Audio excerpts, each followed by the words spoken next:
So today we're going to be reviewing what is perhaps one of the greatest sci-fi films of all time, as well as perhaps the most ambitious silent film ever made, Metropolis.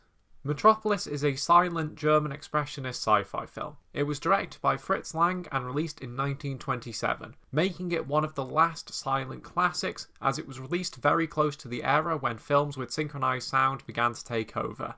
However, despite Metropolis being one of the later silents, it was still one of the most ambitious films of its time. So much so that some people even consider it to be one of the first blockbuster films ever made, and it's easy to see why. It had a budget of 5.3 million Reichsmarks, which is equivalent to 38 million euros today, which is a budget that some modern blockbuster films don't even have. So to say that this film had a huge budget for its time is an absolute understatement. Despite how impressive Metropolis is though, the film actually received a very mixed reception at the time of its release. Critics found the film to be visually beautiful and powerful, which is a sentiment that I absolutely agree with, but they also found the story to be naive. Critics also accused the film of having an allegedly communist message. Even H.G. Wells described the film as silly. Another source of criticism of Metropolis was the film's long run time of just over 2.5 hours. Unfortunately, the criticism resulted in this film's tragic fate. After Metropolis's premiere in Germany, the film was cut down significantly. The shortened versions of the film not only omitted a lot of important plot details, but they also caused the film to make a lot less sense generally as a result.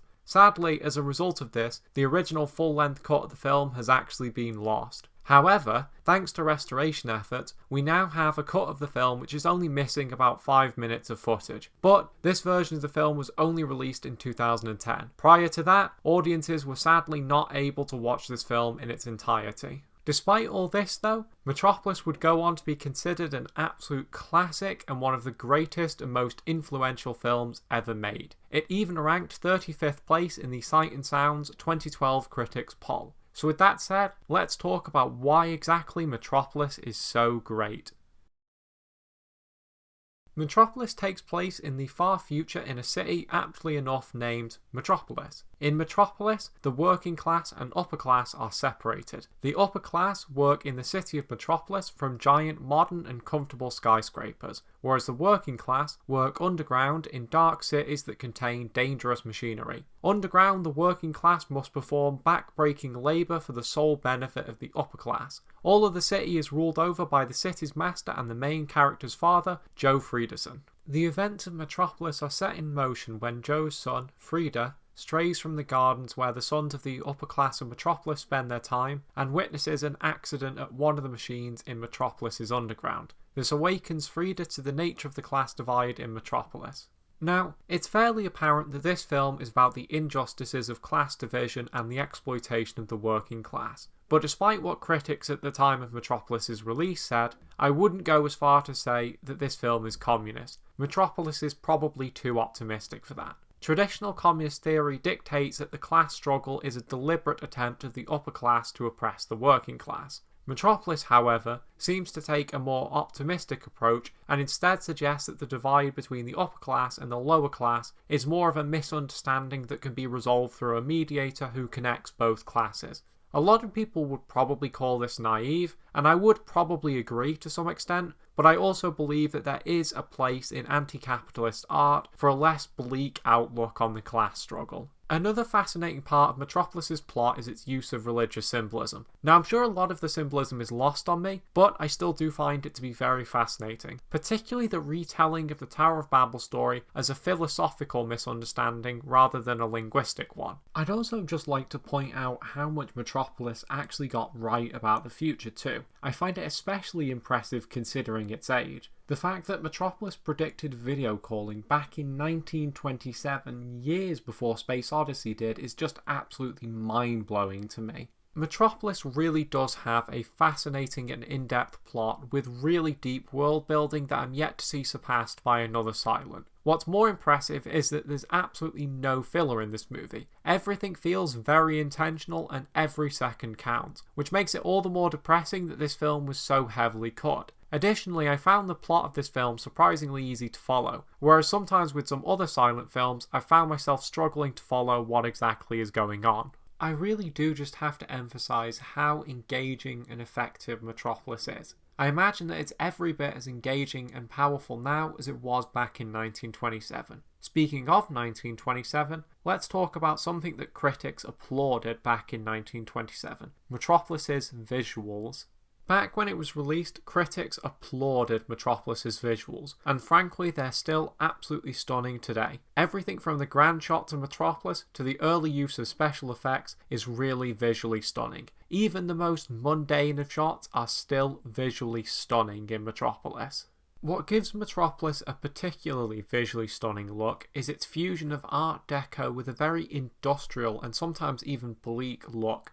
The juxtaposition between the modern Art Deco city of Metropolis and the bleak underground city and machines is truly something stunning. Frankly, this film is just all round visually stunning. There isn't a single wasted shot in this film, which makes it particularly sad that much of this film is still only available through degraded film that lacks much of its original visual fidelity. But even despite that, this film is still an absolute visual masterpiece. With Metropolis being a silent film, it obviously goes without saying that the visuals are pretty important, but they're not the only aspect of a film. The name silent film is something of an inaccurate description. Silent films usually come with an accompanying soundtrack that makes watching them something of a musical experience, and Metropolis is definitely an exceptional musical experience. The accompanying soundtrack matches what's happening on screen extremely well. The pieces I found to be particularly notable are the ones that play when we see the city of Metropolis. I think there are exceptional tracks that really communicate the scale of Metropolis.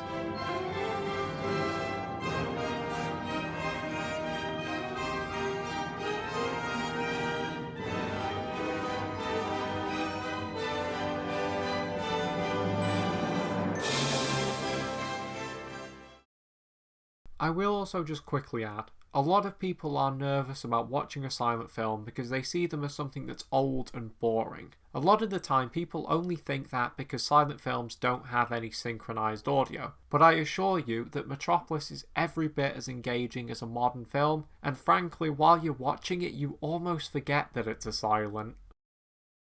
So I guess we've reached the end of our review. That is Metropolis. I well and truly believe that all these years later, Metropolis hasn't aged a day. Its message is just as powerful and relevant as it was back in 1927. The visuals are also every bit as stunning as they ever were. The absolute worst criticism that I can make of this film is that its message is perhaps a little bit naive. But come on, I can't hate on a film for being optimistic.